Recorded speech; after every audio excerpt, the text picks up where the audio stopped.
was really, for me, just a kind of traditional English growing up.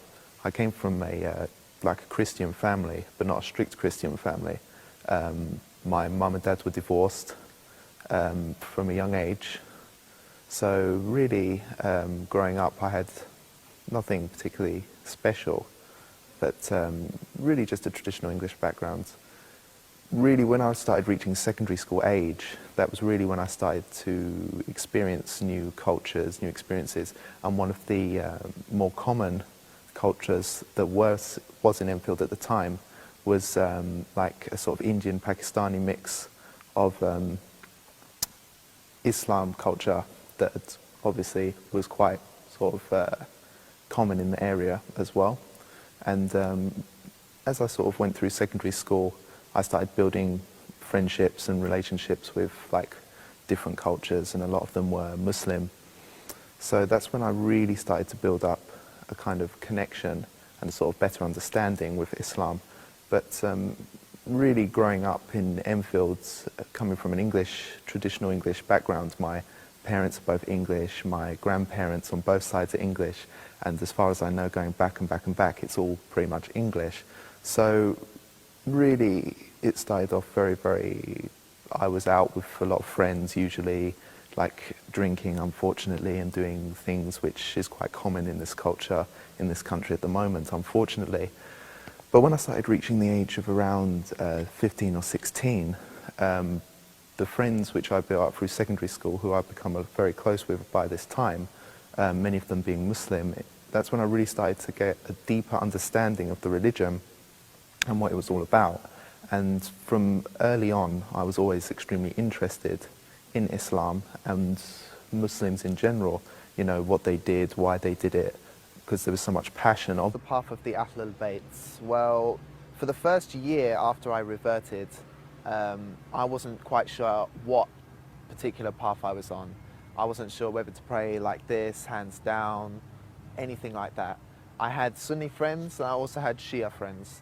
So I was completely split in the middle as to which one I wanted to be. My Sunni friends would obviously sort of kind of pull me towards Sunni, and my Shia friends, of course, would obviously want to convince me to be Shia. But obviously, because of my lack of knowledge on each particular subject, I just didn't know which one was the path for me. There was a period of time where possibly I could have turned Sunni simply because I was surrounded by friends who were Sunni, so naturally I would follow their way of praying, for example, and listen to their stories and teachings, for example. But there was a particular family in particular who I'm very close with, and I have a lot to thank them for in terms of the knowledge which they've provided me, the help they've given me in choosing the right path which I'm on today, and also helping me to be the person which I am today. And that is the Fawaz family. They're very, very close friends of my family again. They're a Shia family from Middle East, and the knowledge which they provided me, and also not just the knowledge, but also the attitude and the way in which they invited me towards the Ahlul Bayt.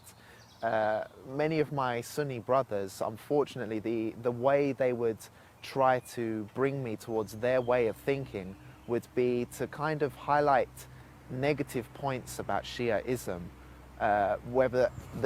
and this in particular is what made me think, well, if this is the attitude which I'm being told by the Shia brothers of mine, then perhaps Shiaism has a very good way of thinking which I like, which is basically there's no prejudice. They don't mind how you pray. As long as you pray towards God, that is everything. So anyway, the more I started to research about the topics, about the Imams, about the followers of the Prophet, about the Prophet himself, the way he used to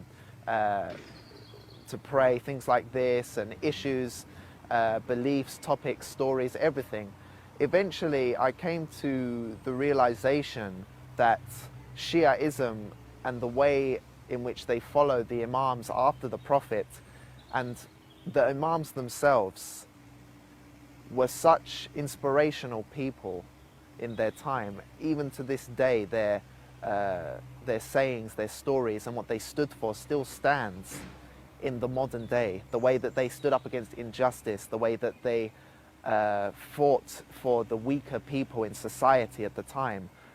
It's just such a fantastic example of how human beings should be.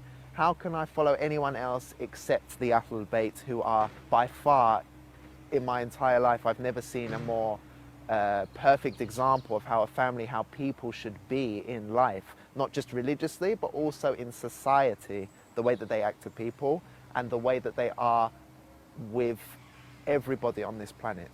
So in the end, it was really down to studying more about the Imams, studying more about Shias themselves, and listening to the debates and discussions between Sunni and Shia, which really led me to believe that Shia was the one for me, because my beliefs were far more similar to Shia than